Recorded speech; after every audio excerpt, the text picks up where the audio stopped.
Hello student, good morning all of you. जैसा कि आप जानते हैं, हम 12th आर्ट हिस्ट्री का सेकंड चैप्टर,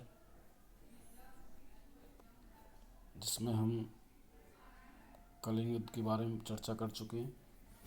उसके बाद आता है मौर्य प्रशासन, कि मौर्य शासक किस प्रकार शासन चलाते थे। मौर्य शासक न केवल महान विजेता थे, अपितु उच्च कोटि के शासक प्रबंधक भी थे। इसकी नींव चंद्रगुप्त मौर्य के द्वारा रखी गई थी, जबकि अशोक ने इसमें महत्वपूर्ण योगदान दिया है। वास्तव में उनका शासन प्रबंध बहुत अच्छा था, जो इस प्रकार है। जैसे केंद्रीय शासन प्रबंध, और केंद्र शक्तियों में सबसे मुख्य होता था राजा। राजा शासन का सर्वोच्च अधिकारी था। उसकी गद्दी पैतृक थी, उसे असीमित शक्तियाँ प्राप्त थी। उसके मुख से निकला प्रत्येक शब्द कानून माना जाता था। वह किसी भी अपराधी को कड़े से कड़ा दंड दे सकता था तथा दिए गए दंड को कम अथवा क्षमा कर सकता था। वह राज्य के सभी महत्वपूर्ण पदों पर नियुक्ति करता था। वह सेना का सर्वोच्च सेनापति भी था। केवल उसे ही किसी राज्य के साथ युद्ध करने और संधि करने का अधिकार प्राप्त था। उसके बाद आता है मंत्री परिषद। मौर्य शासकों ने प्रशासन की सुविधा के लिए एक मंत्री परिषद गठन किया था। राजा केवल उन मंत्रियों को मंत्री पद पर नियुक्त करता था जो कि बहुत ही योग्य और ईमानदार होते थे। मंत्री अपने अपने विभागों के संबंध में राजा को परामर्श देते थे। उनके परामर्श को मानना राजा के लिए आवश्यक नहीं था। वे आमतौर पर उनके परामर्श के अनुसार ही राज्य की नीतियाँ तैयार करते थे। जिसमें कुछ मंत्री हैं प्रधानमंत्री। वह शासन के प्रत्येक कार्य में राजा को परामर्श देता था तथा प्रशासन के प्रत्येक विभाग पर उसका नियंत्रण होता था। दूसरा है पुरोहित। वह राज्य का पुजारी होता था और वह धार्मिक मामलों में राजा को परामर्श देता था। तीसरा है सेनापति। वह सेना का मुखिया होता था, युद्ध और संधि के विषय में राजा को सलाह देता था। चौथा है सन्निदाता। वह राज्य का कोषाध्यक्ष था, संहारकर्ता। वह कर निर्धारण का सर्वोच्च अधिकारी। दंडपाल, पुलिस विभाग का प्रमुख। दुर्गपाल, दुर्ग अथवा किले की रक्षा करने वाला। आमात्य, न्याय और प्रशासनीय मंत्री। कर्मांतिक, कारखानों की देखभाल करने वाला। दोबारिक, वह गृह मंत्री होता था। मौर्य काल में उच्च कोटि के अधिकारियों को तीर्थ कहा जाता था। इन अधिकारियों को नगद वेतन दिया जाता था। तो ये केंद्र शासन था मुगलों का। उसके बाद आता है प्रांतीय प्रबंध। राज्यों का शासन मुगल शासक कैसे चलाते थे? मौर्य शासक चंद्रगुप्त मौर्य ने एक विशाल साम्राज्य की स्थापना की। उसने शासन की कुशलता के लिए अनेक अपने साम्राज्यों को 4 भागों में बांटा हुआ था, प्रांतों में, जो इस प्रकार हैं। सबसे पहला आता है मगध प्रांत। इसकी राजधानी पाटलिपुत्र थी। यह सीधे चंद्रगुप्त के अधीन होता था। उत्तर पश्चिम प्रांत, इसकी राजधानी तक्षशिला थी। पूर्वी प्रांत, इसकी राजधानी का नाम उज्जैनी था अथवा उज्जैन। और चौथा आता है दक्षिण प्रांत, इसकी राजधानी का नाम स्वर्णगिरी, भाव है सोने के पहाड़ से था। और पांचवा कलिंग प्रांत। अशोक ने कलिंग को विजित कर उसे मौर्य साम्राज्य का 5वां प्रांत बनाया। इसकी राजधानी का नाम तौसिल था। प्रांत के मुखिया को कुमार कहा जाता था। प्राय राजकुमारों को ही इस पद पर नियुक्त किया जाता था। इसका मुख्य कार्य अपने प्रांत में शांति बनाए रखना था। उसके बाद आता है राज्य से छोटी इकाई जिला प्रबंध। मौर्य शासकों ने प्रांतों को जिलों में बांटा हुआ था। जिलों को उस समय जनपद कहा जाता था। प्रादेशिक जनपद का मुखिया होता था। वह जनपद के प्रशासन के लिए उत्तरदायी था। उसकी सहायता के लिए राजुक और युक्त नामक अधिकारी नियुक्त किए जाते थे। राजुक कृषि भूमि का सर्वेक्षण करने वाला अधिकारी था और युक्त लेखा अधिकारी के रूप में काम करता था। उसके बाद आता है नगरों का प्रबंध। मौर्य काल में बड़े बड़े नगर जैसे पाटलिपुत्र, तक्षशिला, कौशाम्बी, उज्जैन आदि विशेष रूप थे। नगर के मुखिया को नगर अध्यक्ष कहते थे। उसकी सहायता के लिए 30 सदस्य नियुक्त किए गए थे। इसके 6 भाग थे और प्रत्येक भाग में 5 व्यक्ति काम करते थे, जिनके काम हैं: पहली समिति का कार्य शिल्पियों और कारखानों की देखभाल करना। दूसरी समिति का कार्य भारत में निवास कर रहे अथवा व्यापार करने के लिए आए विदेशियों के हितों की रक्षा करना। तीसरा है, समिति जन्म मृत्यु का रिकॉर्ड रखती थी। चौथा है, समिति मुख्य रूप से व्यापार के संबंध में नियम बनाती थी और उन्हें लागू करती थी। चौथा है, पांचवी समिति का कार्य कारखानों में बनने वाली वस्तुओं का निरीक्षण करना। और छठी समिति बिक्री कर इकट्ठा करती थी। इसके अतिरिक्त ये सभी समितियां मिलकर नगर के प्रसिद्ध भवनों, बाजारों, मंदिरों और अन्य लोक कल्याण से संबंधित संस्थाओं की व्यवस्था भी करती थी। उसके बाद आता है स्थानीय प्रबंध। जिलों अथवा जनपदों को आगे कई भागों में बांटा गया था या गांव में बांटा गया था। प्रत्येक जिले में 5 से 10 गांव होते थे। गोप और स्थानिक, इन संयुक्त गांव के 2 प्रमुख अधिकारी थे। गोप का कार्य भूमि और कृषि संबंधी सभी रिकॉर्ड रखना। स्थानिक भूमि का लगान इकट्ठा करता था। गांव का मुखिया ग्रामिक होता था, उसकी सहायता के लिए पंचायत होती थी। केंद्रीय सरकार स्थानीय प्रबंध में बहुत हस्तक्षेप नहीं करती थी। उसके बाद आता वित्तीय प्रबंध। मौर्य शासकों का वित्तीय प्रबंध काफ़ी अच्छा था। साम्राज्य की आय का मुख्य स्रोत भूमि कर था। यह भूमि की उपजाऊ शक्ति के अनुसार कुल उपज का 1/6 से 1/4 भाग लिया जाता था। इसे भाग कहते थे। मौर्य शासक कृषि की उपज बढ़ाने के लिए किसानों को विशेष सुविधाएं उपलब्ध कराते। फलस्वरूप मौर्य काल में फसलों की भरपूर उपज होती थी। इसके अतिरिक्त मौर्य शासक व्यवसायों पर, वनों पर, खानों पर, अमीर लोगों पर लगाए गए करों, चुंगी करों, जुर्मानों और उपहारों इत्यादि से धन इकट्ठा करते थे।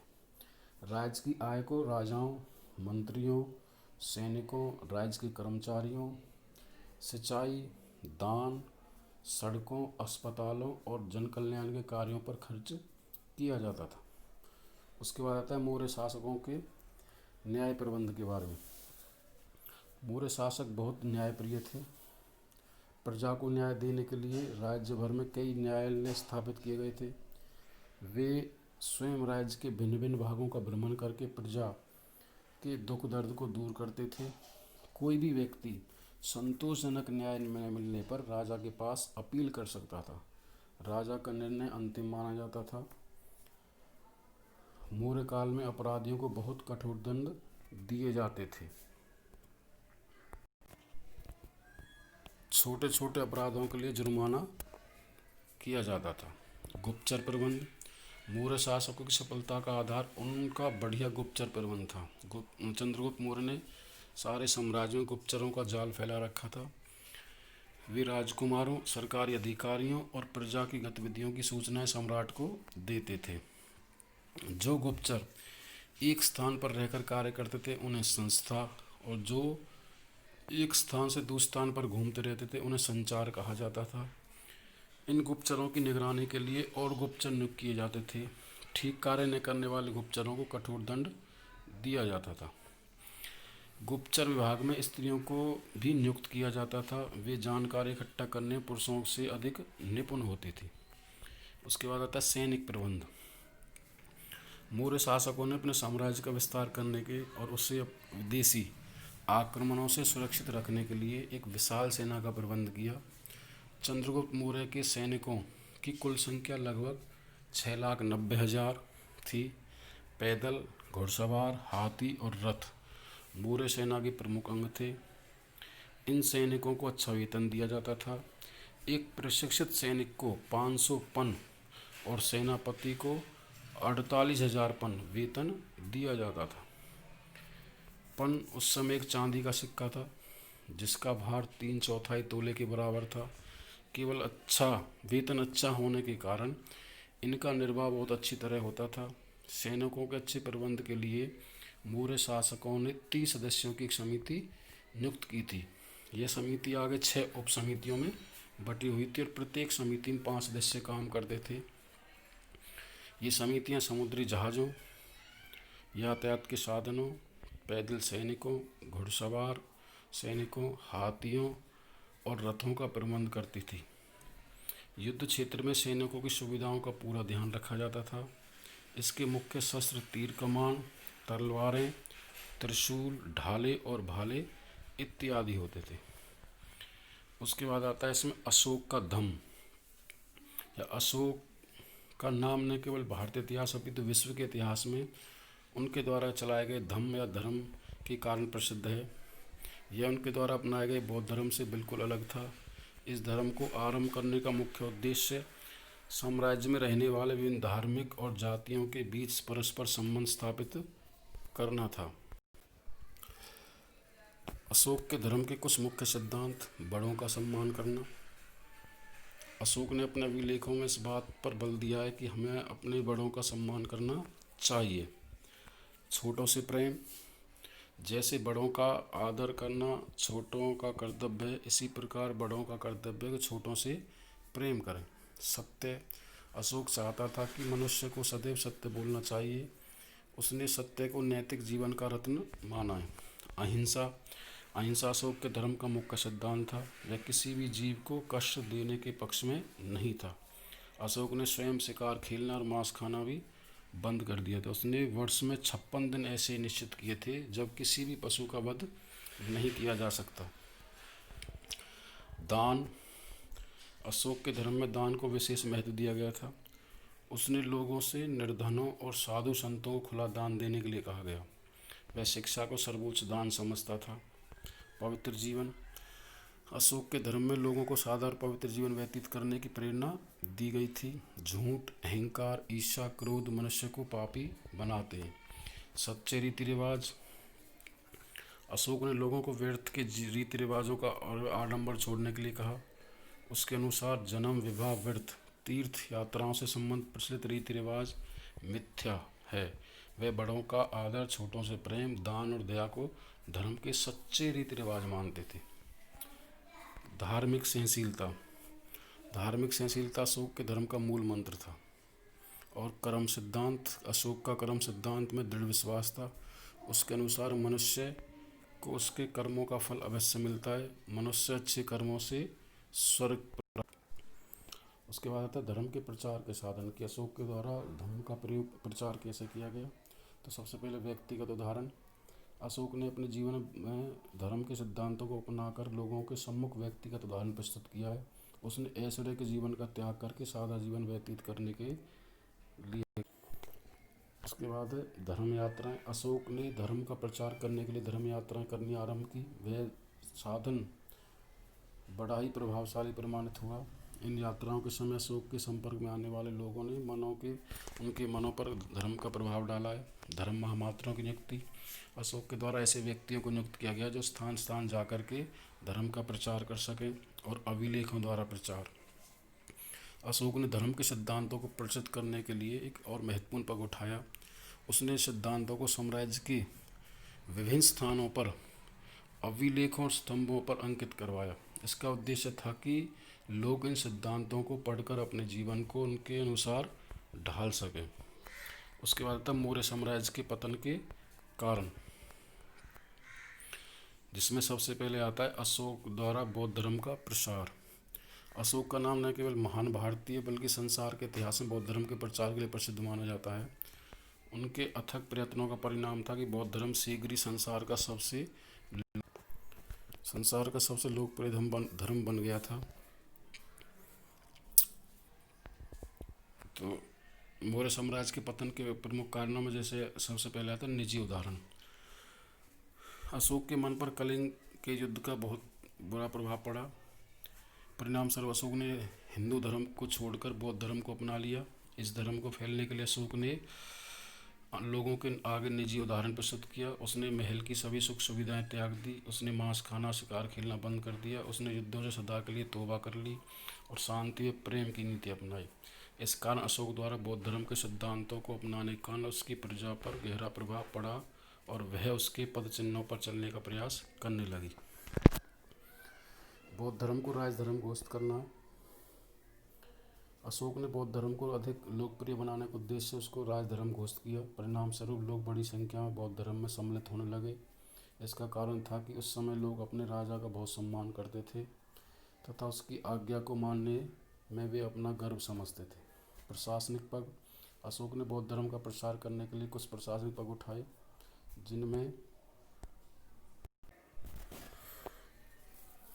उसने धार्मिक उत्सवों के दौरान दी जाने वाली जानवरों की बलि पर पाबंदी लगा दी। व्यापक प्रचार, धर्म यात्राएं, धर्म महामात्रों की नियुक्ति, बिहार तथा स्तूपों का निर्माण, लोक भलाई के लिए किए गए। तीसरी बौद्ध सभा का आयोजन, अशोक ने बौद्ध धर्म में चल रहे आपसी मतभेदों को दूर करने के लिए 2151 ईसा पूर्व में पाटलिपुत्र बौद्ध धर्म की तीसरी महासभा बुलाई। इस सभा में अनेक बौद्ध भिक्षुओं ने भाग लिया। मोगलीपुत्र शाह इस सभा का प्रमुख अध्यक्ष था। यह सभा लगभग 9 माह तक चली। इस सभा में बौद्धों का एक नया ग्रंथ कथावतु लिखा गया। यह सभा बौद्ध भिक्षुओं में एक नया जोश भरने में सफल रही तथा उन्होंने बौद्ध धर्म का प्रचार अधिक जोर शोर से करना आरंभ कर दिया। उसके बाद आता है विदेशों में प्रचार। अशोक ने विदेशों में भी बौद्ध धर्म का प्रचार करने के लिए अपने प्रचारक भेजे। ये प्रचारक श्रीलंका, वर्मा, नेपाल, मिस्र, सीरिया आदि देशों में गए। अशोक ने अपनी पुत्री संघमित्रा और पुत्र महेंद्र को श्रीलंका में प्रचार करने के लिए भेजा। इन प्रचारकों का लोगों के दिलों पर गहरा प्रभाव पड़ा। वे बड़ी संख्या में बौद्ध धर्म में सम्मिलित हुए। उसके बाद आते बौद्ध धर्म के अभिलेख। अशोक के द्वारा लिखा गया अभिलेख। अशोक के अभिलेख मौर्य काल के इतिहास को जानने का एक सबसे महत्वपूर्ण स्रोत है।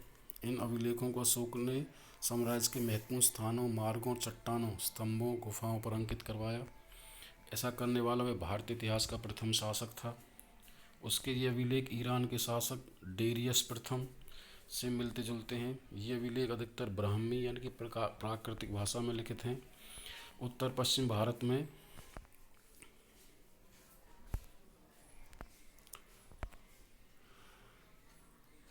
स्थित शाहवाजगढ़ी और मानसेरा के अभिलेख खरोष्टी और अरामाइक लिपियों में